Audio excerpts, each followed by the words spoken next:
Welcome to all of you. आज का हमारा टॉपिक है वो है पोजीशन टाइम ग्राफ।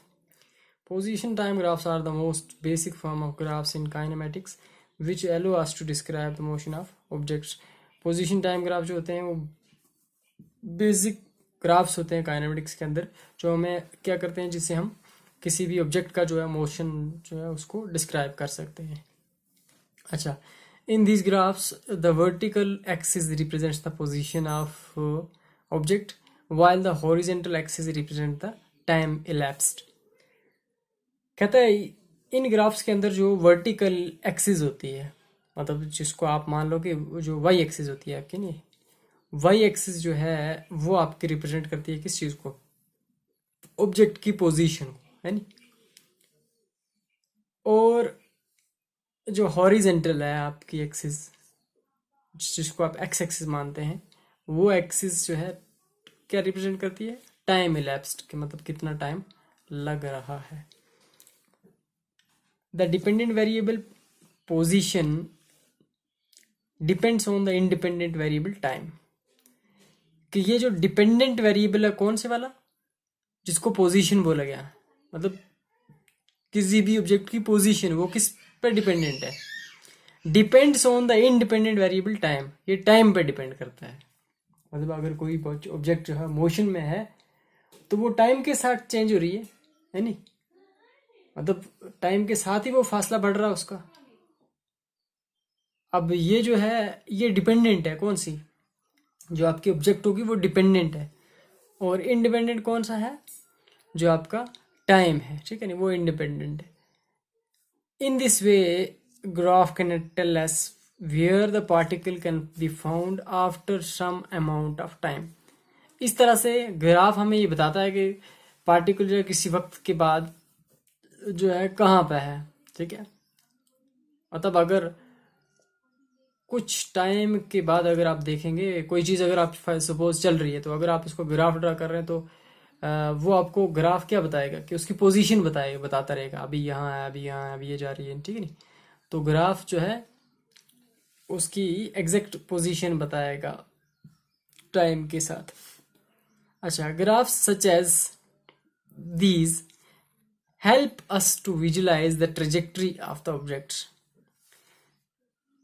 ये वाले ग्राफ कौन क्या करते हैं, helps us to visualise the trajectory of the objects. ऐसे ग्राफ हमें मदद करते हैं किसमें, इस चीज का तखमीना लगाने के लिए कि उस ऑब्जेक्ट ने कौन सा रास्ता तय करके आई है, मतलब उसकी ट्रेजेक्ट्री क्या ही कौन सी वाली है, पाथ कौन सा उसने ट्रेस करके आई है, ठीक है। तो ये जो ग्राफ ही हैं यही हमें विजुलाइज कराते हैं कि वो कहाँ कहाँ से होके आई है, मतलब वो पाथ कौन सा है जहाँ से वो ऑब्जेक्ट आई है, ठीक है। In a position time graph, the velocity of moving object is represented by the slope of the graph line। Position time graph के अंदर वेलोसिटी जो है किसी भी मूविंग ऑब्जेक्ट की, वो किससे रिप्रेजेंट होती है, by the slope of the graph line. Graph line के अंदर स्लोप जो होगी, चाहे ऐसी हो, नीचे हो, जिधर भी हो, वो स्लोप जो होगी आपकी क्या बताएगी, वही आपको बताएगी कि उसकी वेलोसिटी है ये वो, ठीक है, वो उसको वेलोसिटी को रिप्रेजेंट करेगी। If the graph is horizontal then slope is zero. अगर ग्राफ जो है हॉरिजेंटल हो तो क्या होगा, वेलोसिटी जो है वो जीरो होगी, या यूं कहा जाए कि स्लोप जीरो होगी। मिसाल के तौर पे आपका जैसे ये ग्राफ एक लिया है मैंने, ठीक है, ये आपका टाइम है इस तरफ और ये है आपका डिस्टेंस, ठीक है नहीं। तो सपोज कोई ग्राफ ऐसा दिखाई दे रहा है नहीं, कोई ऑब्जेक्ट सपोज ये कितना 10 और ये 20 मीटर पे थी, और ये टाइम बढ़ रहा है लेकिन ये वहां की वहां ही पड़ी रह रही है, ठीक है नहीं। अब ये अगर सीधी जा रही है उसी तरह से जिस तरह से, मतलब हॉरिजेंटल आपकी एक्सिस जा रही है, तो इसका मतलब ये कि स्लोप इसमें कुछ भी नहीं है नहीं। तो इसलिए इसकी स्लोप जीरो है, मतलब कि इसके अंदर वेलोसिटी जीरो है, ठीक है। Then the slope is zero, slope zero होगी, and so is the velocity, और उतनी ही है जो वेलोसिटी भी जो है वो उतनी ही होगी।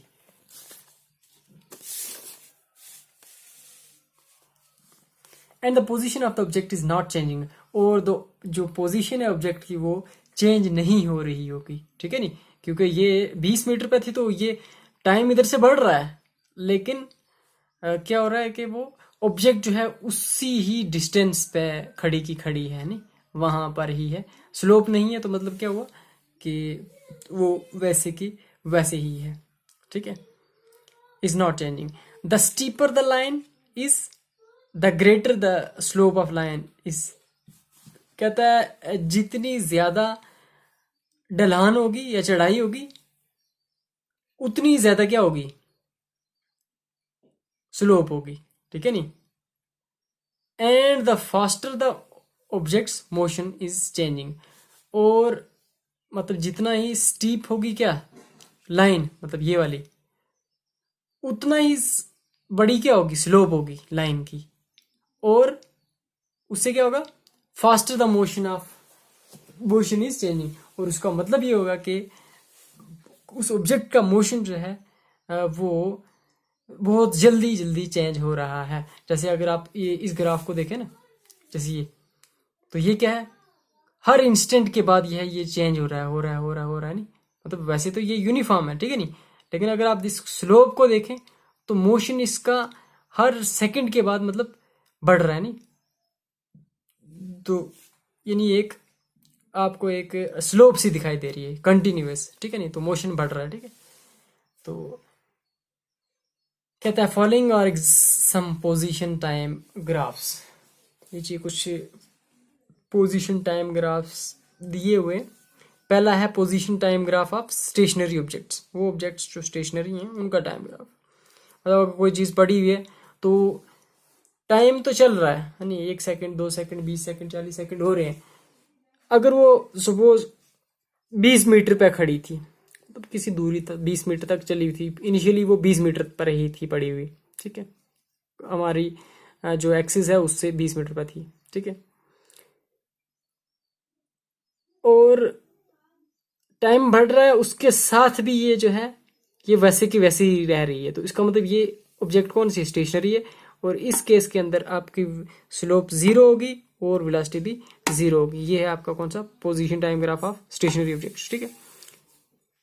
दूसरा है position time graph of object in uniform motion, जब वो यूनिफॉर्म मोशन में होगी, इक्वल इंटरवल ऑफ टाइम के अंदर इक्वल डिस्टेंस जो है ट्रेवर्स करेंगी, तब जो है ग्राफ ऐसा बनेगा। 9th के अंदर आप पढ़ चुके हैं ये चीजें, ठीक है। तो ये डिस्टेंस है, ये आपका टाइम है, ठीक है, तो वो यूनिफॉर्म होगी तो वो इस तरह से आपका जो है ग्राफ बनेगा, ठीक है। तो तीसरा है अगर कि नॉन यूनिफॉर्म मोशन अगर होगा तो क्या होगा, ठीक है। ये है आपका position time graph of object in non uniform motion, अगर वो नॉन यूनिफॉर्म मोशन के अंदर है ऑब्जेक्ट तो क्या होगा। देखो ये डिस्टेंस है ना आपका, सपोज मीटर के अंदर ये टाइम है, तो सपोज ये ऑब्जेक्ट यहाँ से यहाँ चली, ठीक है नहीं, मतलब किसी यूनिफॉर्मली चली यहाँ से यहाँ तक, ठीक है, उसके बाद इसकी स्पीड इंक्रीज हुई मान लो, तो ये थोड़ी देर के अंदर यहाँ से यहाँ पहुंच गई, ठीक है, फिर से मतलब अगर आप ये सारे इंटरसेप्ट देखो ऑन द होल ये क्या है, नॉन यूनिफॉर्म है, यूनिफॉर्म होती तो ये एक मतलब लाइन में चलती रहती, ठीक है नहीं, तो ये नॉन यूनिफॉर्म का मोशन का पोजीशन टाइम ग्राफ है। मतलब पोजीशन बता रहा है कि कब, अब ये जो ऑब्जेक्ट है वो एक्सिस से कितना दूर है, नहीं मतलब टाइम एक्सिस, या मतलब दूसरा आपका अगर सपोज डिस्टेंस ले लिया है तो दोनों के एक्सिस में उसकी पोजीशन क्या है, मतलब इस एक्सिस से कितना दूर है, इससे कितना दूर है, ठीक है, तो वो उसका पोजीशन टाइम ग्राफ है, ठीक है। अच्छा नेक्स्ट है आपका डेफिनेशन इसकी स्पीड क्या है, पहले से ही आप जानते हैं 9th में पढ़ चुके हैं स्पीड और वेलोसिटीज, तो चाहो तो वहां से कर लो, ये चाहो तो यही कर लो। The rate at which an object covers a distance is called speed, जिस रेट पे कोई भी डिस्टेंस जो है कवर किया जाए उसको क्या बोलते हैं, स्पीड, यानी या रेशियो डिस्टेंस और टाइम का, उसको क्या बोलते हैं, उसको स्पीड बोलते हैं। It is a scalar quantity, मतलब इसका मैग्नीट्यूड ही होता है सिर्फ, और डायरेक्शन नहीं होती. It's given as speed is equal to distance by time. Speed has magnitude only. और speed is ignorant of direction. Direction वगैरह का इसमें कोई कंसेप्ट नहीं होता. डायरेक्शन होगी तो वो वेलोसिटी मानी जाएगी. Velocity, the rate at which position of an object changes is called as velocity. और वो वाला रेट जिस पे पोजीशन ऑफ एन, कोई किसी ऑब्जेक्ट की पोजीशन जो है वो चेंज हो, उसको वेलोसिटी बोलते हैं. ठीक है, यहाँ पे पोजीशन की बात कर रहा है. ठीक है, तो यहाँ पर डिस्टेंस की बात कर रहा है कि डिस्टेंस कितना कवर हो रहा है भाई, कितने टाइम में, वो आपकी स्पीड है. लेकिन यहाँ पे ये जो है, जब आप न्यूमेरिकली दोनों चीज़ों को करने पे आओगे तो ये तकरीबन दोनों चीज़ें सेम दिखेंगी आपको. ठीक है, मतलब आप जब मैथमेटिकली कैलकुलेट करोगे तो वो भी डिस्प्लेसमेंट अपॉन टाइम ही आएगी आपके. मीटर पर सेकंड इसके भी यूनिट होते हैं, इसके भी यही होते हैं. तो लेकिन ये वेक्टर क्वांटिटी है. कौन सी? Velocity vector quantity. इसके अंदर दोनों मैग्नीट्यूड और डायरेक्शन होती है. ठीक है, उसके बाद है आपका कि जो पिछले टॉपिक आपको बताया वो आगे इसी चैप्टर में थोड़ा एलैबोरेट करके हम बताएंगे. अभी फिलहाल उसकी इंट्रोडक्शन है. यहाँ पे है ही उतना था, तो जो पूछा हुआ था वो उतना हमने बता दिया है पोजीशन टाइम ग्राफ के बारे में. उसके अलावा अगर कुछ ऐड करना हुआ आगे, एक और जगह इसमें टॉपिक अलग से ऐड किया, पोजीशन टाइम ग्राफ्स ऐड किया हुआ है, तो हम वहाँ पे पढ़ लेंगे. अब यहाँ पे यूनिफॉर्म मोशन, आपने पीछे भी यूनिफॉर्म मोशन पढ़ा है. कहाँ पे? पिछले पहले टॉपिक के अंदर वो था uniform motion in straight line. तो जनरली यूनिफॉर्म मोशन किस तरह से डिफाइन करते हैं? वो यही कि when an object travels equal in distance in equal interval of time then the object is said to be in uniform motion. अब ये यूनिफॉर्म मोशन स्ट्रेट लाइन में भी हो सकता है, मतलब सर्कुलर फॉर्म में भी हो सकता है, किसी भी फॉर्म में ये हो सकता है यूनिफॉर्म मोशन जो है. तो ये जनरल जो है डेफिनेशन है कि यूनिफॉर्म मोशन की 9th में आपने पढ़ी होगी. आप यहाँ पर वो भी इस्तेमाल कर सकते हैं. और नॉन यूनिफॉर्म मोशन क्या हो गया? When an object travels an unequal distance in equal interval of time then the object is said to be in non uniform motion. तब ऑब्जेक्ट को क्या बोलते हैं? नॉन यूनिफॉर्म मोशन एक्सपीरियंस कर रही है जब वो अनइक्वल डिस्टेंस ट्रैवल करे इक्वल इंटरवल ऑफ टाइम में. मतलब पहले 2 सेकंड में जितना किया, दूसरे 2 सेकंड में, तीसरे 2 सेकंड में, उन सब में डिफरेंस आए, मतलब तो तब उसको क्या बोलेंगे कि ये नॉन यूनिफॉर्म है. ठीक है, जैसे ये नॉन यूनिफॉर्म मोशन की अभी आपने पीछे यहाँ ग्राफ भी ड्रा किया है. यूनिफॉर्म का पीछे किया था ना, उसमें सीधी लाइन जा रही थी यहाँ से स्ट्रेट है नहीं, सेंटर से होके इक्वल इंटरवल ट्रेवल कर रहा था. ठीक है, तो ये आपका नॉन यूनिफॉर्म मोशन. तो आप इसको देखेंगे अच्छे से, और अगर कोई क्वेश्चन हो इसमें से तो पूछ लेंगे.